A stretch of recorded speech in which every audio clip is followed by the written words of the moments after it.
அன்பே வாழ்வுகிறார் என்று நாமக்கல் கவிஞர் ராமலிங்கம் அவர்களை பாடல்களுக்கு பேச போகிறேன். உலகில் தமிழ் எங்கே சென்றாலும் தமிழ் சென்றவர்களுக்கு கலைக்கும் இலக்கியமும் தமிழ் அவர்கள் கலை மொழி பண்பாடு வாழ்க்கை கலைப்பொருள் செய்வார்கள். அத்தமிழ் அறிவும் வணிகத்திலும் எழுதுகிறார்கள். சமகால உலகத்திலிருந்து தமிழன் வணிகத்தை மொழி உயர்ந்துள்ளார் என்று நாம் கூறுகிறோம். திரைக்கடலும் இரண்டும் தமிழ் மொழியிலான தொழிலாளர்களுக்கு சமூக கட்டமைப்பு அரசியல் கருத்து வணிகரை பற்றி கூறுகிறது. அதே மாதிரி சிலப்பதிகாரத்தில் வணிகர்கள் உருவானதை பற்றி கூறுகிறது. இப்போ இந்த வணிகர்கள் ஒரு பொருளை வெவ்வேறு இடங்களுக்கு சென்று மற்றவர்களிடம் விற்பவர்தான் வணிகர்கள். இவர் விலை கூறி விற்பதால் விரைந்து என்று ஐநூறு விளையாட்டு என்று சிலப்பதிகாரத்தில் கூறப்படுகின்றன. வெளியூரிலிருந்து கழுதை மாட்டுடன் வருவதை சாத்து என்று அழைக்கப்படுகிறது. சங்க இலக்கியங்கள், கலவெட்டுகள், பொறியியல் சான்றுகள் மற்றும் தமிழ் வெளிநாட்டு குறிப்புகள் மற்றும் தமிழ் பழந்தமிழர்கள் தலைவழி மண்டலத்திலும் கடல்வழி மண்டலத்திலும் ஈடுபட்டுள்ளனர் என்று நாம் எதிர்கொள்ளலாம். பழந்தமிழர்களின் வணிகத்தினர் பிரிவு அமைப்பு, கப்பல் போக்குவரத்து பணிகள், சந்தை மேலாண்மை, வணிக உரிமைகள் மற்றும் வணிக நெறிமுறைகள் மூலம் செய்யப்படுகிறது. புவியியல் அறிவு. பழந்தமிழருக்கு புவியியல் அறிவு நிறைய இருந்தது. தமிழ்நாட்டில் நீண்ட கடற்கரை, மேற்கு தொடர்ச்சி மலைகள் மற்றும் வளமான உள்நாட்டு பகுதிகள் வணிகத்திற்கு சாதகமாக இருந்தது. பழந்தமிழர்கள் பருவக்காட்டில் கிடைப்பவர்களை உருவாக்கினர். தென்மேற்கு பருவக்காட்டை பயன்படுத்தி மேற்கு பகுதியிலும் வடகிழக்கு பருவக்காட்டை பயன்படுத்தி கிழக்கு பகுதியிலும் கப்பல்களுடன் சென்றனர் என்று கிரேக்க மற்றும் ரோம மொழிகள் மற்றும் சங்க இலக்கியங்களிலும் நாம் தெரிந்து கொள்ளலாம். பண்ட மாற்றுமுறை. பழந்தமிழருக்கு அரிசி, பருப்பு, பால், மாசு, மீன் போன்ற அத்தியாவசிய தேவைகளை காசு கொடுத்து வாங்க மாட்டார். பண்ட மாற்றுமுறையை மாற்றிக் கொள்வார். அதிக விலையுள்ள பொருட்களை நான் வெள்ளி காசு மற்றும் பொற்காசு மூலம் வாங்குவார். பழந்தமிழர்கள் தன்னுடைய அறிவால் மெசபடோமியா, கிரீஸ், ரோம் மற்றும் தென்கிழக்கு ஆசியா போன்ற நாகரிகங்களுடன் வணிக தொடர்புகளும் தமிழ்நாட்டுக்கு செல்வ வளத்தை சேர்க்கவும் உதவியது. இப்பொழுது தமிழ்நாட்டுக்கும் கிரேக்க நாட்டுக்கும் நடுவில் உள்ள வர்த்தகத்தை பற்றி கலக்கலாம்.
முதல்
கப்பல் பெற்றோர்கள் கிடைத்தது. அப்புறம் இலக்கிய சான்றுகளை பார்ப்போம். வந்து கிரேக்க நூல் பெரிபஸில் அவர்கள் தமிழகத்தில் இருக்கிற துறைமுகங்கள் மற்றும் மிளகு வணிகம் பற்றி கூறுவார்கள். அதே மாதிரி சங்க இலக்கிய நூல்கள் பட்டினப்பாலை, சிலப்பதிகாரம் ஆகிய நூல்களில் தமிழகத்தில் துறைமுகங்கள் கவர்னர்கள் பற்றி கூறுவார்கள்.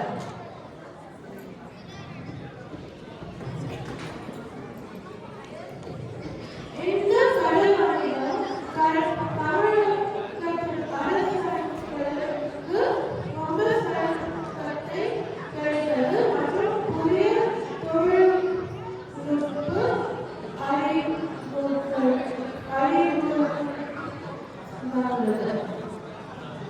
பண்டைய தமிழர்களும் பண்டைய கிரேக்கர்களுக்கும் நடுவில் நடந்த வணிகம் வெறும் வியாபாரம் மட்டுமில்லை. அந்த ரெண்டு நாடுகளும் அறிவையும் பண்பாட்டையும் சேர்க்கிற காரணமாகும். நன்றி. இப்போ தமிழகத்தில்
சங்க காலத்திலேயே தமிழ் அரபு வர்த்தகம் துவங்கியது.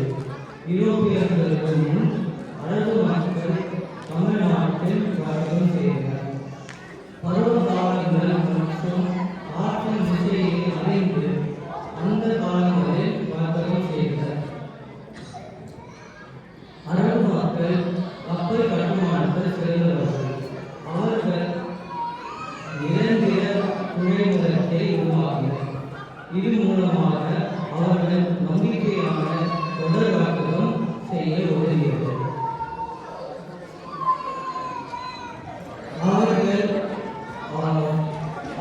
ரோம், ஆப்பிரிக்கா மற்றும் மற்ற நாடுகளுடன் வர்த்தகம் செய்ய முடியவில்லை. மிளகு, மசாலாப்பொருட்கள் மற்றும் பட்டு துணிகள்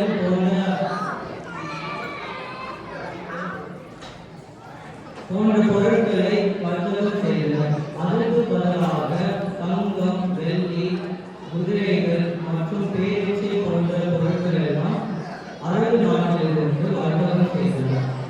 அரபு மக்கள் தமிழ்நாட்டில் தங்கி வர்த்தகம் செய்தனர். அதனால் தமிழின் கலாச்சார மொழி அறிந்து அவர்கள் தமிழ் பெண்களையும் திருமணம் செய்தனர். அரபு நாடு மிகவும் வளர்ந்த பாலைவனம் என்பதால் அங்கு விவசாயம் செய்ய முடியாது. அதற்காக அவர்கள் வேறு நாடுகளுக்கு பயணம் செய்து அங்கு இருக்கும் சிறந்த பொருட்களை தங்களுடைய நாடுகளுக்கு திரும்பியும் எடுத்து வந்தார்கள். அரேபியர்கள் வானிலை, வர்த்தகம் மற்றும் மருத்துவம் தமிழ் மக்களுக்கு கற்றுக் கொடுத்தார்கள். நன்றி. இப்போ சீனா மற்றும் தமிழ்நாட்டில் வர்த்தகம் பற்றி பேசப்போம்.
கண்ணாடி பொருட்கள் இறக்குமதி செய்யும்.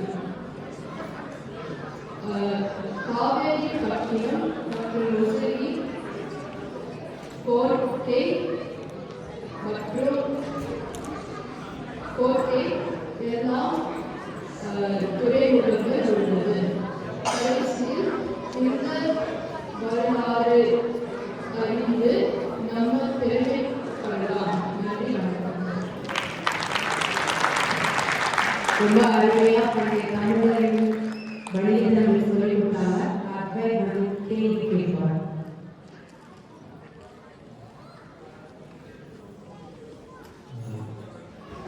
சரி, அத்தியாவசிய தேவைகளை தமிழர்கள் எழுதும் மூலம் வாங்கினார்கள்.